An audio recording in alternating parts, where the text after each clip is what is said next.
An enormous old farmhouse crouches on the outskirts of a village. The house is separated from the rest of the world by a long driveway and a padlocked fence. No trespassing signs ward off any uninvited guests.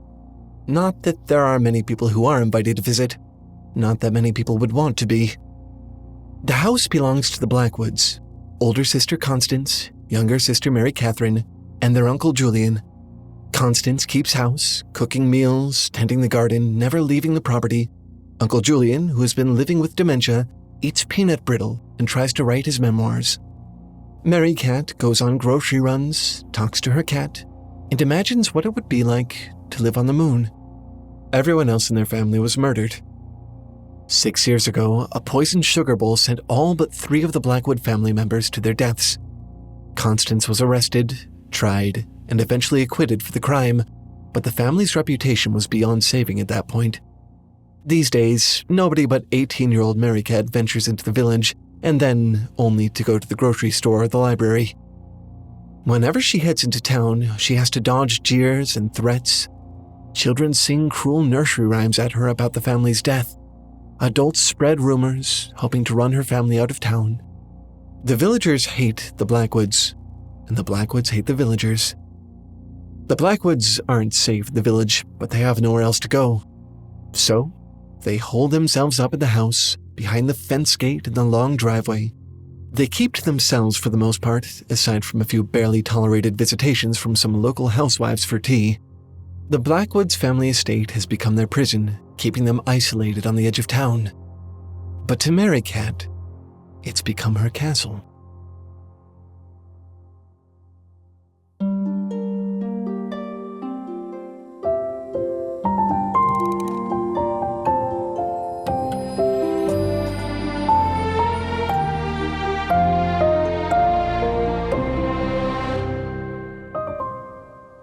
Having trouble writing? Well, there's a 14-part video series you can watch for free that I think will really help. It certainly helped me. The Creative Writing Bootcamp, taught by best-selling author Mila Goldberg. Check the description to see how you can get access to it and change how you think about writing forever without spending a dime. A big thanks to Skillshare for sponsoring this video and giving us the opportunity to tell you about it. This class has been a special one for me, and I feel really lucky to get to share it with you this way. We Have Always Lived in the Castle is a book written by Shirley Jackson, who you might know from some of her other work like The Haunting of Hill House or The Lottery. Jackson is well known for writing domestic horror, a subgenre focusing on the home as a terrifying place. I don't mean in a haunted house kind of way exactly, more like something horrible is happening just beneath the surface of an idyllic suburban life, but there's nowhere to run because you're already home. Jackson's protagonists are primarily women and are usually pretty fragile. They're often meek or nervous or in some state of mental distress, usually some combination of the three. They range the spectrum from paranoid target of a haunting to traumatized college freshman to housewife unnerved by her own children. As interesting as these characters are, they're hardly ever the dominant force in their own stories, the plot driving them around instead of vice versa. Which makes Mary Cat unique among Jackson's leading ladies. She stands alone in a crowd of harried heroines. In her story, she's the one with all the power. Mary Cat is the one thing standing between her castle and the hatred of the villagers. They seem poised to form up into an angry mob at any moment, and she's the one who goes into town and walks among them. She's the one who has to brush off the rumors, ignore the taunts, and make sure that the town people maintain a healthy fear of her family so they don't try anything rash. Mary Cat is the last line of defense, and she takes this role very seriously. She also fancies herself to be something of a witch. She's incredibly superstitious, believing that things like nailing books to trees or burying silver dollars will affect the world around her. She puts up protective wards around the property and looks for omens that will clue her into some future events. Each day she comes up with a handful of words that, when spoken aloud, will somehow jinx something. She's careful to choose words that don't come up much in conversation. I've heard this kind of fixation on supernatural beliefs, a lot of them self-imposed, called magical thinking. As far as I gather, it's a phenomenon where people genuinely believe that the real world can be manipulated through intuitive, supernatural means. You see this kind of thing a lot in children. Step on a crack, break your mother's back. What kid doesn't believe in this kind of thing, at least a little bit? For Mary Cat, magical thinking seems like a pretty clear coping mechanism. It makes her feel like she has some control over her life, able to direct the way events play out and make people behave in certain ways. Mary Cat also uses her imagination as an escape, like when she thinks of her route through town as a board game, complete with missed turns and bonus points. She has a recurring fantasy of living on the moon with Constance, where nobody can reach them. And Mary Cat's supernatural defenses appear to be working until their estranged cousin Charles arrives at the front door. Constance, ever the model of an ideal housewife, welcomes him in, but Mary Cat doesn't trust his friendly facade for an instant. By entering their home, he's breached Mary Cat's wards and has stepped, uninvited, into her world. A world that, up until that point, didn't have a strong male presence. Constance soon becomes close with Charles, and Mary Cat sees him as turning her sister against her. He tries to convince Constance to leave the house with him and starts encouraging her to pay less attention to Mary Cat's delusions and games. Charles is taking Constance away from her. So, Mary Cat has to find a way to make Charles leave. If she can get him out of the picture, she can bring her sister back to the safety of the house's shadow. Like I mentioned earlier, Charles is the first man, besides Uncle Julian, who is not really in the position to run a household, to come inside the house since the murder. Keep in mind, this is in the early 1960s. There weren't a lot of options for women who didn't want to live under the thumb of some guy. Women were expected to be wives and mothers, and Mary Cat and Constance were enjoying not having to do that. Given all of that, it's hard to take Charles to just be a man. It's more than that. Charles is a symbol. He is the patriarchal society of the outside world starting to break into the secluded freedom of Mary Cat's castle. He is the promise that this sanctum can't last, the cloying feeling that perhaps it shouldn't. It sinks its teeth into Constance. Constance is not like Mary Cat. Where Mary Cat is tomboyish, running around outside and making morbid jokes, Constance seems poised to become the picture-perfect homemaker. She embodies more of a maternal role than a sisterly role. She's more demure, soft-spoken, feminine than her younger sister. They couldn't have less in common, but they adore each other. At certain points, this adoration even borders on obsession, especially on Mary Cat's part, who has little patience for anyone else even speaking to Constance. Despite their differences, or maybe because of them, Constance and Mary Cat seem like two halves of a whole. The assertive and the passive, perhaps even the masculine and the feminine. In a way, they literally are two halves of a whole. Together, they make up the double-sided persona of their author, Shirley Jackson. Jackson is one of the most famous horror authors in the world, but she didn't always write horror. She began her career as an author of sentimental fiction, stories about rearing kids, keeping house, and hosting dinner parties. Her work appeared in Women's Home Companion long before it appeared on the horror shelves. Despite her proclivities toward the macabre, she was still a woman living in mid-century America. She still had responsibilities she was expected to perform. She was a wife and a mother. She was, like Constance, demure, polite, and obedient. But, like Mary Cat, she was also an outsider. Growing up, she faced constant verbal abuse from her mother. She had a hard time connecting with her peers. Her interests were bizarre and considered unfit for a lady. She didn't have the glamorous beauty that her mother had hoped for. Even her own husband walked all over her, bragging about his multiple extramarital affairs right to her face. Shirley was half housewife, half outcast, half Constance, half Mary Cat. I'm not the first person to notice this either. Her biographer, Judy Oppenheimer, describes the sisters as the yin and yang of Shirley's own inner self. She was just 48 years old when she died of heart failure. By then, she was severely agoraphobic, never leaving her home. She had made a name for herself as a horror writer, but the success hadn't won the admiration of her mother or the attention of her husband. Despite filling that obligatory housewife role, in the end, she was still an outsider, even in her own home.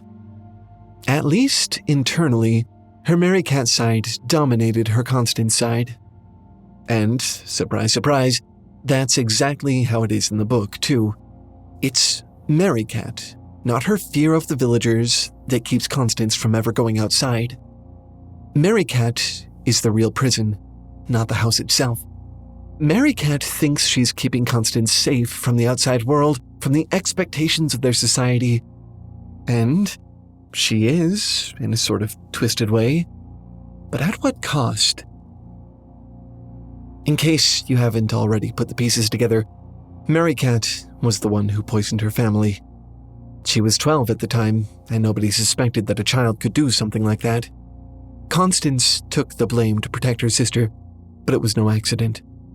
We're never explicitly told why Mary Cat poisoned the sugar bowl, though, after getting to know her, it sort of doesn't matter.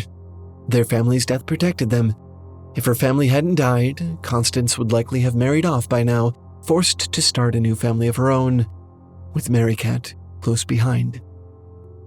The reveal that Mary Cat was the one behind the tragedy has a way of legitimizing the villagers' fear. This isn't a town of cruel adults bullying a teenager who happens to be a little weird.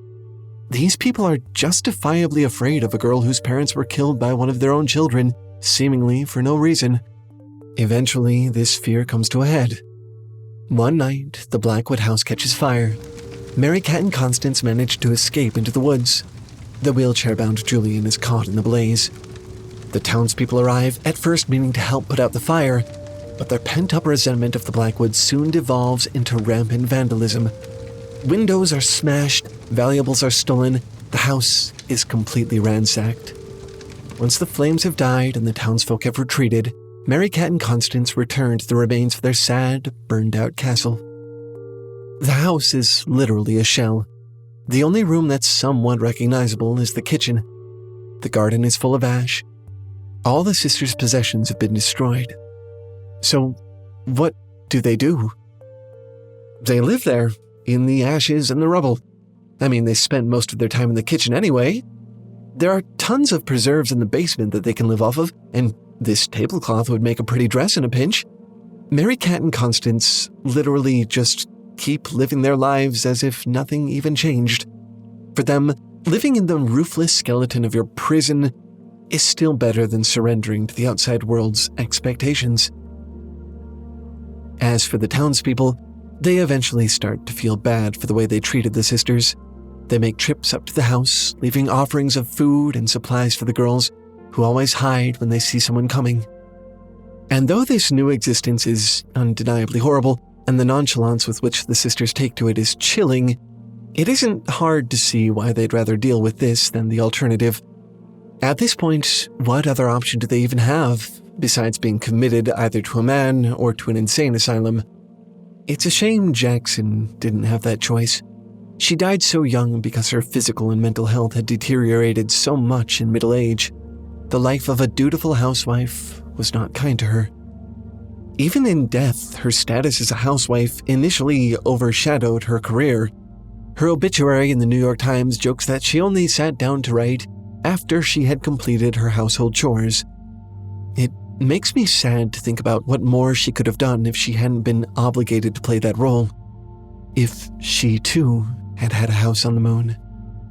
It gives you empathy for all the witches and crones from fairy tales, doesn't it? In the end, is it not better to be a mad old creature in a haunted castle than doomed to life as just somebody's wife? At least you have some power. At least people respect it. Constance and Mary Cat live out their lives up there in that house, while stories about them spring up throughout the village. People continue to bring their little offerings. They're finally safe, finally free to make their own choices, with nobody to answer to but themselves. As they stand together in the scorched kitchen, wearing their dead uncle's clothes and eating ash-covered fruit, Constance looks at Mary Cat and gasps, "I am so happy. Mary Cat, I am so happy." It had always been their castle, and now it always would be. We didn't have a lot of time to talk about it here, but by far one of the best things in this book is the writing. Shirley Jackson has this incredible ability to translate thoughts into voice, and Mary Cat is by far one of her most unique. It makes me wistful. I want to be able to write that way, but it's hard to figure out how. Writing is such an abstract, nebulous skill set to pick up. Fortunately, a while back I found something that will absolutely help you. It's a 14-part video series called Creative Writing Bootcamp, and it gives you so much to work with if you're a new writer. There are things in here that I wish I'd been told 10 years ago. Things like where ideas come from, how to relate to your characters, how to write conversations, settings, even how to go against the common wisdom and write what you don't know. The series was put together by best-selling author Mila Goldberg, and her enthusiasm and joy as she teaches is absolutely contagious. You will end the series ready to write something. And thanks to our sponsor Skillshare, you can actually watch it for free. I personally would sign up for this course alone, but you'll also get access to thousands of other classes as well. Experts from pretty much every discipline have gathered there to share their knowledge and experience. There are classes on creative writing, illustration, fine art, animation, graphic design, film and video, pretty much anything you can imagine. You can even join in on live classes, connecting with other creatives and teachers while you learn. After talking with them about it, it seems like the people over at Skillshare can really see why we're so excited about this writing class, so they've decided to give you the opportunity to experience it and any other Skillshare class that catches your interest for free. This month, the first 500 Tale Foundry fans who join the Skillshare community will get a complete 30-day trial for free. An entire month of free learning and expert guidance on all the creative things you've ever wanted to do. Click the link in the description or the link right at the end of this video to get started. And I would definitely hurry because those slots are going to fill up fast. Once you've finished Mila Goldberg's Creative Writing Bootcamp, please come back to tell us the impact it's had on you as a writer. I cannot wait to hear the success stories.